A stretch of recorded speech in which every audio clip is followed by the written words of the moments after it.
కూలీ రేట్లు 250 నుండి 350 రూపాయలకు పెంచాలని డిమాండ్ చేస్తూ చెప్పిన బంద్ను అందరూ విజయవంతం చేయాలని భవన నిర్మాణ కార్మిక సంఘం జిల్లా అధ్యక్షుడు భూమన్న అన్నారు.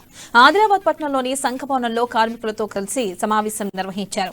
ఇక న్యాయమైన డిమాండ్లపై చర్చించారు. వాటి సాధన కోసం అందరూ సంఘటితంగా ఉద్యమించాల్సిన అవసరం ఉందని తెలియజెప్పారు. ఎవరైనా సంఘ నిర్ణయానికి వ్యతిరేకంగా పనులకు వెళితే వారికి జరిమానాలు విధిస్తామని హెచ్చరించారు. అలాగే ఇతర రాష్ట్రాల నుండి వచ్చిన వారు సైతం సభ్యత్వం తీసుకుని తమకు సహకరించాలని విజ్ఞప్తి చేశారు. ఈ సమావేశంలో కార్మికులు తాపీ మేస్త్రీలు పాల్గొన్నారు. ఆదిలాబాద్ మేస్త్రీ భవన నిర్మాణ కార్మికులందరూ ఆదిలాబాద్ లో మొత్తం పనులు బంద్ చేయాలని చెప్పడం జరిగింది. అందుకు భవన నిర్మాణ కార్మికులందరూ ఆదిలాబాద్ లో మొత్తం బంద్ చేసి ఇవాళ మన భవన నిర్మాణ కార్మిక సంఘానికి వచ్చినందుకు భవన నిర్మాణ కార్మికులందరికీ ధన్యవాదాలు చేస్తున్నాం.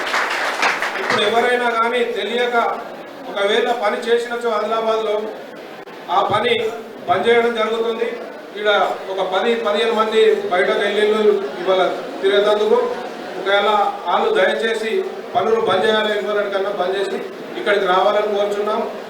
వేరే రాష్ట్రాల నుంచి ఇక్కడికి వచ్చిన వాళ్ళు ఈ భవన నిర్మాణ కార్మిక సంఘానికి ఇన్వైట్ అయి పోవాలి. ఎందుకంటే ఈడ వేరే రాష్ట్రం నుంచి వచ్చిన వాళ్ళు మన భవన నిర్మాణ కార్మిక సంఘంకు వచ్చి కలిసి ఇక్కడ పనిచేసే వాళ్ళు సభ్యత్వం తీసుకోవాలని కోరుకుంటున్నాం.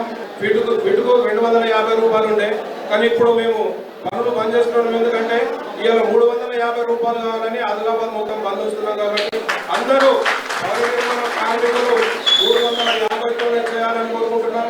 అదే విషయంగా ఈ ఓనర్స్ ఎవరైతే ఉంటారో వాళ్ళు దయచేసి మేస్త్రీలకు 350 రూపాయలు